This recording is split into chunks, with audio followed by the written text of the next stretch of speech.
DBs, Coach D Magic here, former D1 defensive back. We're going to talk about the don'ts and the do's of press man. So if you want to get over 100 press man drills that they do at the D1 level, at the NFL level, all the techniques and coaching points, make sure you go to thedbnetwork.com and get our DB Mastery program. Right now, we're going to talk about don'ts of press man. All right. So press man is like playing basketball, which is why I always suggest playing multiple sports. I got good at press man simply from full court pressing and staying in my chair in basketball. So when a coach says stay square, he basically means you want your chest to be as even with the receiver's chest as possible. All right. So imagine this foot being the hinge of a gate. So one of the biggest no-nos is opening the gate in press man. So what does that mean? This is the hinge of the gate. Okay. So this part doesn't move.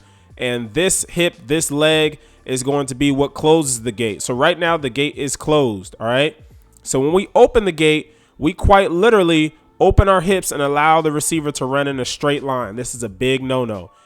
Any decent receiver can beat you on a go ball if you open the gate. Quite literally let him run it in a straight line here. Okay. So you want to keep that gate closed, which essentially means staying square. All right. So that's the first no, is you cannot open the gate. You will be in many foot races, and a lot of fast guys, they'll open the gate on purpose because they like their speed. But when you go against a good receiver and he stacks you, it doesn't matter how fast he is, he'll make you look slow. So on this next clip, we're going to talk about what we do with our feet, or lateral movement. So we want to stay square. That's one. Two, we want to have lateral footwork. Okay. So you don't want to cross over. Let's go back to the basketball analogy. In basketball, if you cross your feet, that's when you fall. That's when they break your ankles. All right. So imagine the receiver putting on a crossover. All right. Boom, crosses over. We want to stay square. So we don't want to cross over when the receiver crosses over. That's how you get your ankles taken. All right. So just like basketball, we do not want to cross our feet. So we want to stay square. We don't want to cross our feet. We want to step and replace. We want to shuffle. So that's a big no-no as well. Now, Christian Gonzalez is a technician. He's right here in the slot. I think he does the best job of combining everything that we just talked about, staying square and not crossing over with your feet here. He's in the slot versus Calvin Ridley. Okay. So eyes, where his eyes are on the hip. That hip is turning over to the outside right away.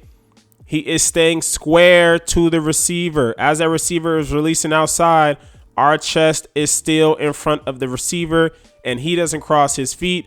He actually step replaces, shuffles. All right, so a little tidbit. He's going to take a pure step or a leverage step. So he's outside leverage, watch his outside foot. He's going to take a step with his outside foot on the release, and then he's going to step replace, kick slide here. Essentially just staying square, keeping his feet apart.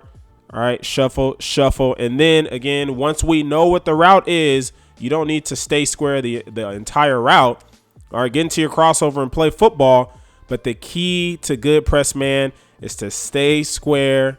Don't cross your feet, step and replace, or go with the kick step. Excellent technique by Christian Gonzalez here. So again, guys, if you want to learn the defensive back position, if you want to master press man, please go to thedbnetwork.com. I'll put the link in the description.